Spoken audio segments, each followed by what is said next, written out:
On the last episode of Dragon Ball In Depth, I delved into the eastern roots of the creation of Dragon Ball, detailing several ideas that Toriyama borrowed from. On this edition, I shift across the world and talk mostly about the influence of Western culture in Toriyama's work. Stay tuned and get ready to have your mind blown.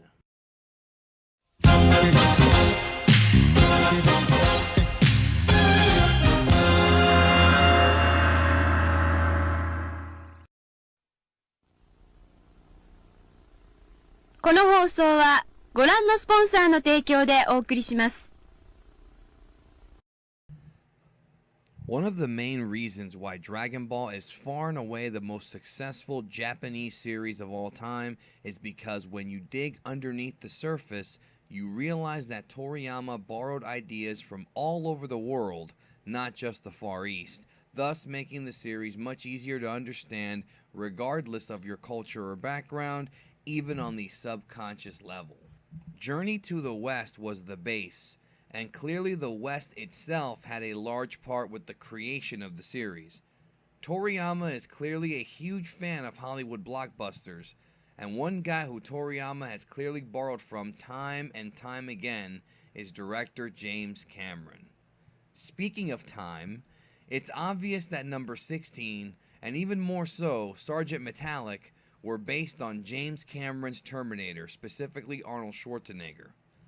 What about the story about a dystopian future where machines are in control and humanity's numbers are dwindling and it's up to a sole time traveler to go back in time and make a difference? Yeah, well, I think enough people have copied Kyle Reese throughout the years. Some fans have also made a reference that Majin Buu's ability to put his body back together is similar to T-1000. But Terminator isn't the only James Cameron film that Toriyama's been influenced by. Well, technically it's Ridley Scott, but Cameron did the sequel nonetheless. Toriyama himself has said that Alien is one of his favorite movies. Then of course there's Star Wars. The influence from the original Star Wars trilogy has seeped its way into Dragon Ball more and more than just a few times. But of course, Lucas, Cameron, and Scott aren't the only filmmakers that helped mold Dragon Ball. If we focus on the anime, we can see the staff at Toei Animation Studios were also influenced by similar pop culture ideas from the Americas. One of the things that made 80s movies so awesome are the montages. Well, anybody who's watched Dragon Ball should find familiarity in these. Remember the scene in Rocky IV where Rocky's driving at night, reminiscing on the death of Apollo and other events of his life while No Easy Way Out is playing in the background? There's no easy way out. There's no shortcut home. There's no easy way out. The song No Easy Way Out is featured on the Rocky IV soundtrack and film. However, the first song on the album is Survivor's Burning Heart. And also, during the training montage, we hear Hearts on Fire from the Beaver Brown Band.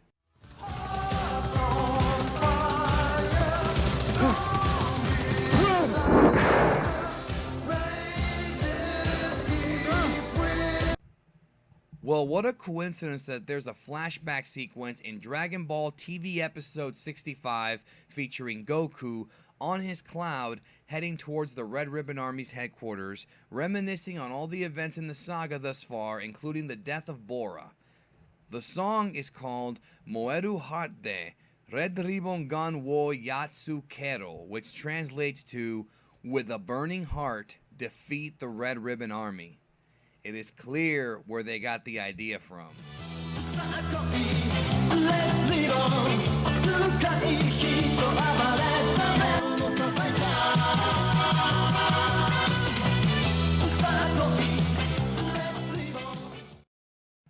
One of the major differences between the manga and anime of Dragon Ball is the pacing. The pacing is much slower in the television series and scenes are drawn out much longer than in the manga counterpart. Sometimes a little too long. The directorial style of Dragon Ball Z, along with and backed by Shinsuke Kikuchi's epic orchestral score, features many extreme close-up shots and lengthy long-angle shots for stare-downs that are clearly reminiscent of Sergio Leone's classic spaghetti western films.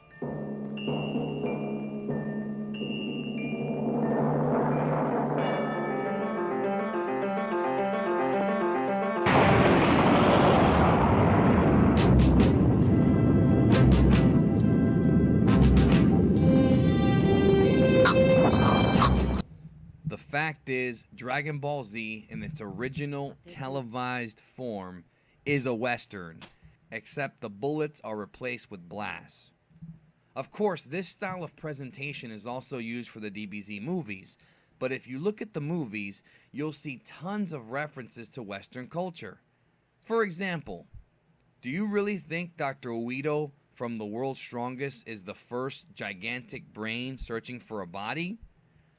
Dragon Ball Z Movie 6 features an endless army of enhanced biomechanical clones led by one hive mind. There are no strings on Metal Cooler either. The tournament featured in Dragon Ball Z Movie 9 has our heroes sit in a rocket pod and get blasted into battle zones where they have to fight for their lives in front of an audience. The 1987 adaptation of Stephen King's The Running Man did it first. And that's just a few. Here's a few more quick ones. Is that Baby Tenshinhan? Nope. That is a weekly Shonen Jump manga series that predates Dragon Ball by about a decade called The Three-Eyed One. The Ginyu Force and their wacky colors and poses look familiar, right?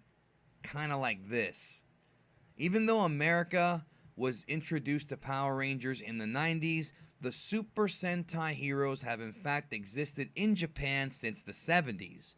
Clearly, Toriyama used to watch. That does it for this edition of Dragon Ball In Depth, and I hope you enjoyed. The fact is, there are so many little homages and tributes to other staples of popular culture in Dragon Ball that would justify many more episodes like this. But I think I covered all the big ones. Remember, good artists copy, great artists steal. Thank you for watching, and I will catch you down the road.